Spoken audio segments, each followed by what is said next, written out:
నమస్తే, welcome to Liya news. సరిగ్గా ఏడాది క్రితం ఏపీలో జగనాసుర పాలనకు తెరపడింది. వైనాట్ 175 అంటూ విర్రవీగిన వైసీపీ కేవలం 11 స్థానాలకు పరిమితమై కూటమి చేతిలో మట్టి కరిచింది. ఇది భారత ప్రజాస్వామ్యానికి నిదర్శనం. ఎన్నికలు జరిగిన ప్రతిసారి గెలిచేది ప్రజలు మాత్రమే. ప్రజలు గెలవాలనుకున్న పార్టీ మాత్రమే గెలుస్తుంది. ఇక ఓటమిని శాసించేది ప్రజలే. కానీ కొన్ని ప్రజా తీర్పులు చరిత్రను మలుపు తిప్పుతాయి.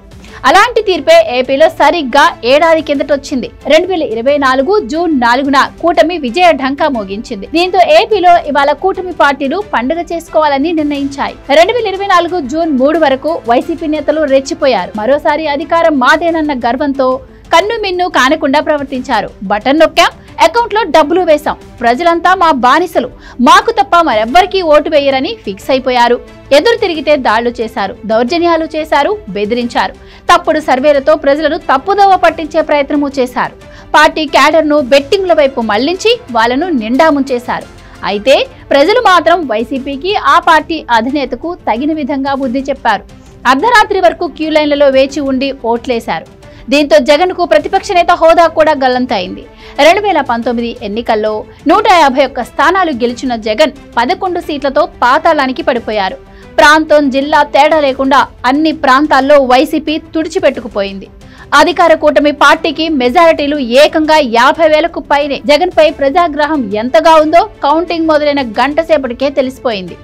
ప్రజాస్వామ్యంలో ప్రజలే అంతిమ న్యాయ నిర్ణేతలు, మేమే తోపులం అని ఎవరైనా నేతలు అనుకుంటే అది వారి భ్రమ మాత్రమే. గెలుపును, ఓటమిని డిసైడ్ చేసేది ప్రజలు మాత్రమే.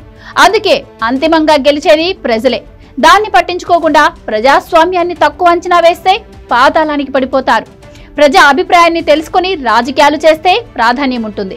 కూటమి పార్టీలు అదే చేశాయి. కూటమికి పథకాల కోసం ప్రజలు ఓట్లేయలేదు. జగన్ అరాచక పాలన నుంచి కాపాడమని వేశారు. 2024 ఎన్నికల్లో ఏపీ ప్రజలు ఇచ్చిన తీర్పు రాజకీయ పార్టీలకు గుణపాఠం. అధికారం వచ్చింది కదా అని రెచ్చిపోతే తిరిగి 5 ఏళ్లలో ఎక్కడి నుంచి వచ్చావో అక్కడికే ప్రజలు పంపిస్తారు. ప్రజల్ని గౌరవించాలి. నమ్మి అధికారం ఇచ్చిన ప్రజలను వంచకూడదు. ప్రజలు ఇచ్చిన తీర్పుతో మరోసారి ఏపీ కింగ్ మేకర్ అయింది.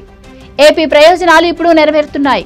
కూటమి ప్రజా ఆకాంక్షలను నెరవేర్చే పనిలో బిజీగా ఉంది. మళ్లీ ఆంధ్రప్రదేశ్ ను అగ్రగామిగా నిలిపేందుకు అడుగులు పడుతున్నాయి.